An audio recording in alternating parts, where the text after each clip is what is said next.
السلام علیکم ورحمۃ اللہ وبرکاتہ۔ عزیز طلباء، کلاس فرسٹ ایئر باب دوم، اس سے پہلے ہم نے ارکان اسلام میں سے کلمہ شہادت پر اسٹڈی کی۔ اب ہم نماز پر اسٹڈی کریں گے۔ عزیز طلباء،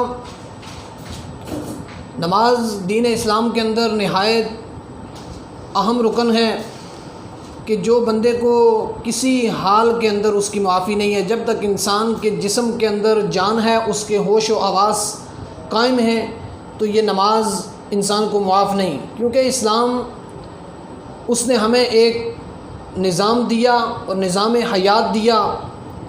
اسلام بندے کو چند اعتقاد پر نہیں بلکہ انسان کی پوری زندگی کو اس سانچے کے اندر ڈالنا چاہتا ہے۔ عزیز طلباء، باقی جتنے بھی ارکان اسلام ہیں ان میں کچھ شرائط ہیں، وہ ہر بندہ تمام ارکان اسلام کو ادا نہیں کر سکتا۔ جس طرح کہ حج ہے، اب حج کے لیے انسان کے پاس مال و زر کا ہونا ضروری ہے، صاحب استطاعت پر حج جو ہے وہ فرض ہے۔ اسی طرح زکوٰۃ جو ہے وہ صاحب نصاب پر فرض ہے۔ کچھ لوگ صاحب استطاعت ہوتے ہیں، کچھ نہیں ہوتے، کچھ صاحب نصاب ہوتے ہیں، کچھ نہیں ہوتے۔ تو اسی طرح ماہ مقدس کے روزے مسافر کو بھی اس کے اندر رخصت دی گئی ہے، اگر وہ رکھ لیں تو اس میں عزیمت ہے، اگر وہ چھوڑ دیں تو اس کی شریعت کے اندر اجازت ہے۔ لیکن نماز ایک اسلام کا ایسا رکن ہے کہ جس میں امیر غریب ہر طبقے کے لوگ جو ہیں وہ ان پر نماز فرض ہے۔ انسان مسافر ہو، مقیم ہو، کسی بھی حالت کے اندر ہو۔ ہاں، سفر کی حالت میں کچھ اس کے اندر قصر کی رخصت ہے، لیکن نماز جو ہے یہ معاف کسی صورت کے اندر بھی نہیں ہے۔ نبی اکرم نور مجسم شفیع معظم صلی اللہ علیہ وآلہ وسلم آپ نے ارشاد فرمایا، رأس الامر الاسلام و عمود الصلاۃ، دین کی اصل بنیاد اللہ اور اس کے رسول صلی اللہ علیہ وآلہ وسلم کے سامنے سر تسلیم خم کر دینا، اور وعمود الصلاۃ، اور اس عمارت کا ستون نماز ہے۔ اور اللہ جل مجدہ نے اپنی پاک کلام کے اندر ارشاد فرمایا، اقیموا الصلاۃ ولا تکونوا من المشرکین۔ اللہ کے عالم ارشاد فرماتا ہے کہ نماز قائم رکھو اور مت ہو جاؤ شرک کرنے والوں میں سے۔ اور کریم آقا صلی اللہ علیہ وآلہ وسلم آپ نے فرمایا کہ دین اسلام کی اصل بنیاد اللہ اور اس کے رسول کے سامنے سر تسلیم خم کر دینا، اور اس عمارت کا ستون نماز ہے۔ عزیز طلباء، نماز چونکہ دین اسلام کا نہایت اہم رکن ہے، اب نماز کی تاکید جو ہے یہ بچوں کی تربیت کے اندر سب سے پہلی چیز جو ہے وہ نماز ہے۔ نبی اکرم صلی اللہ علیہ وآلہ وسلم نے ارشاد فرمایا کہ جب بچہ 7 سال کی عمر کو پہنچے تو اس کی نماز کی طرف رغبت دلائی جائے، اور جب بچہ 10 برس کی عمر کو پہنچے تو والدین پر لازم ہے کہ وہ سزا، اگر وہ بچہ نماز کی طرف نہ آئے تو اس کو سزا بھی دیں، یعنی اس کو مار کر نماز کی طرف لائیں۔ اور نماز جب بچے کی تربیت عزیز طلباء شروع سے نماز کے بارے میں ہوگی تو پھر کیا ہوگا کہ وہ بچے بڑے ہو کر نماز کی طرف رغبت رکھیں گے اور نماز پڑھیں گے، اور نماز کے ساتھ ان کی دل لگی ہوگی۔ اب اللہ جل مجدہ نے قرآن مجید برہان رشید کے اندر ارشاد فرمایا کہ قالوا لم نک من المصلین، کہ کچھ لوگ جو ہیں وہ ایسے ہوں گے کہ جن کو جہنم کے اندر داخل کیا جا رہا ہوگا، اور جہنم کے فرشتے ان سے یہ سوال کریں گے کہ بتاؤ کہ تمہاری جہنم کے اندر جانے کی وجہ کیا ہے؟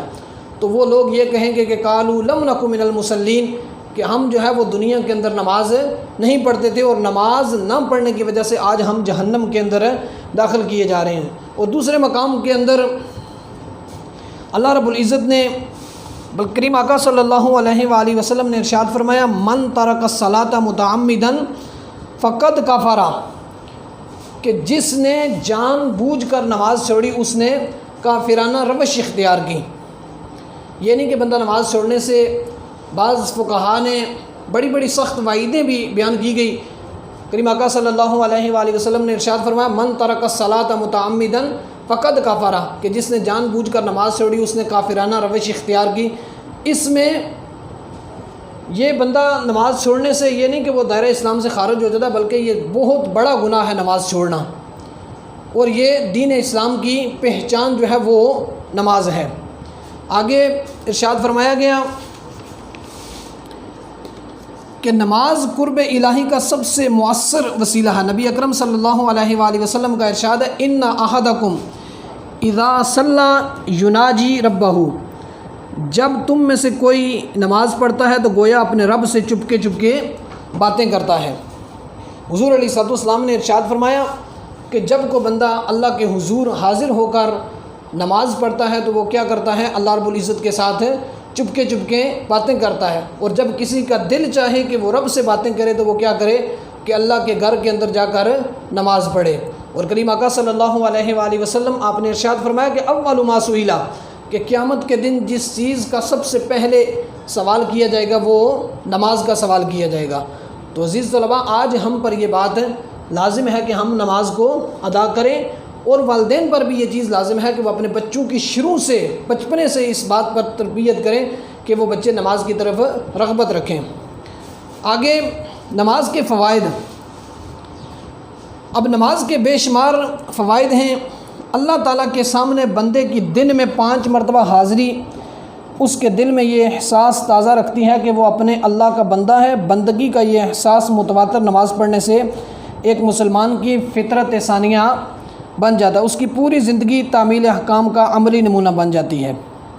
اور دن میں 5 مرتبہ قرب الہی کا احساس مسلمانوں کو یقین دلاتا ہے کہ اللہ تعالیٰ ہر وقت اس کے ساتھ ہے، یہ کبھی خود کو تنہا محسوس نہیں کرتا۔ اللہ تعالیٰ کے ساتھ ہونے کا احساس اسے گناہ کے کاموں سے روکتا ہے اور اس کے دل سے ہر قسم کا خوف اور غم دور کر دیتا ہے۔ نمازوں کے درمیانی وقفے میں بھی نماز کے اثرات جاری و ساری رہتے ہیں۔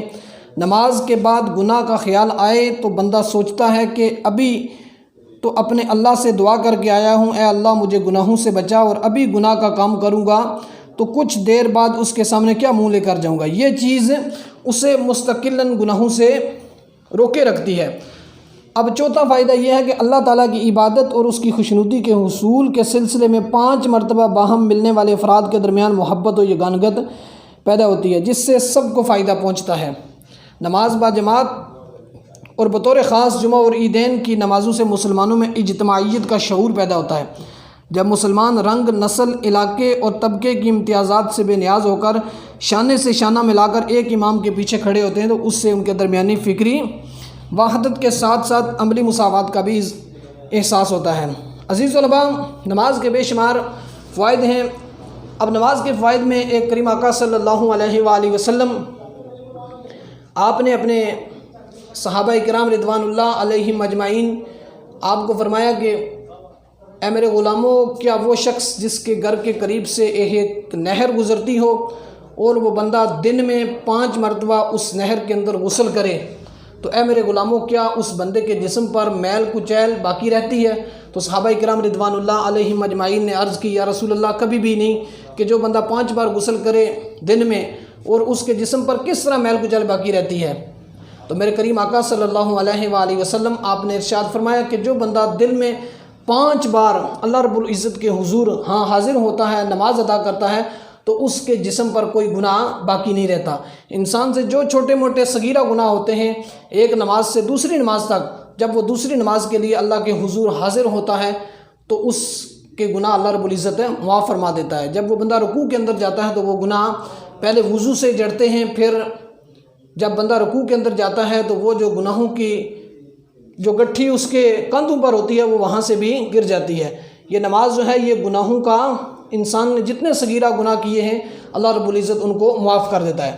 تو آج کل ہماری جو نمازیں ہیں بے روح نمازیں، کہ جن نمازوں کے اندر کوئی چاشنی ہمیں اور سرور حاصل نہیں ہوتا، کیونکہ ہم نے فقط ایک نظام کو، ایک اس وقت کو پورا کرنا ہے، اور جو شخص نماز اس طرح پڑھتا ہے کہ لوگ مجھے نمازی کہیں گے، یا متکبرانہ لوگوں کے سامنے نماز پڑھنے کے بعد باہر نکلے اور کہے کہ میں نے بہت جناب آج میں نے نماز پڑھی، یا لوگوں کو جا کر بتائے، اگر اس کی نماز کے اندر عجز و انکسار نہیں ہے تو پھر ایسی نمازیں بھی جو ہیں وہ کل بروز حشر اس انسان کے منہ پر ماری جائیں گی۔ اللہ رب العزت کے ہاں وہ نمازیں قبول ہیں کہ جو نمازیں جن کے اندر اخلاص ہو، جن کے اندر تقوی ہو، اور جو نمازیں خالص رب کی رضا کے لیے پڑھی جائیں، اگر محض دکھلاوے کے لیے، لوگوں کو دکھانے کے لیے نمازیں پڑھی جائیں تو وہ نمازیں بے روح نمازیں کہلاتی ہیں۔ تو کریم آقا صلی اللہ علیہ اللہ رب العزت نے پاک کلام کے اندر ارشاد فرمایا ان الصلاۃ تنہی عن الفحشاء والمنکر، کہ بے شک نماز روکتی ہیں بے حیائی اور بری بات سے۔ اور جب بندہ نماز کے بعد بھی بے حیائی اور برے کاموں سے نہیں رکتا تو وہ ایسی نمازیں جو ہیں وہ انسان کی بے روح نمازیں کہلاتی ہیں۔ جس طرح کہ پھول بغیر خوشبو کے اور نماز ایسے جیسے کوئی، دراصل آج ہماری نمازیں بے حقیقت ہیں ایسے ہی جیسے کوئی پھول ہو بغیر خوشبو کے یا جسم ہو بغیر روح کے۔ جب پھول خوشبو کے بغیر اچھا نہیں رکھتا اور جسم روح کے بغیر، یہ دونوں نکارہ ہیں، اور جس نماز کے اندر اخلاص اور تقوی بھی نہیں ہے تو ایسی نمازیں بھی انسان کی بیکار جاتی ہیں۔ تو عزیز طلباء، خلاق عالم سے دعا ہے کہ مجھے اور آپ کو اخلاص اور تقوی اور عجز و انکسار کے اندر اللہ رب العزت کے ہاں حاضر ہونے کی ہمت اور توفیق عطا فرمائے۔ ہر قسم کے دکھلاوے سے اللہ جل مجدہ ہمیں محفوظ فرمائے۔ تو آج کے ہمارے ارکان اسلام میں سے ہم نے دوسرے رکن پر مختصر اسٹڈی کی، جس میں نماز کی تاکید، نماز کے فوائد اور بے روح نمازوں پر ہم نے مختصر ڈسکس کی۔ خلاق عالم سے دعا ہے مجھے اور آپ کو اس پر عمل پیرا ہونے کی ہمت اور توفیق عطا فرمائے۔ السلام علیکم ورحمۃ اللہ وبرکاتہ۔ اللہ حافظ۔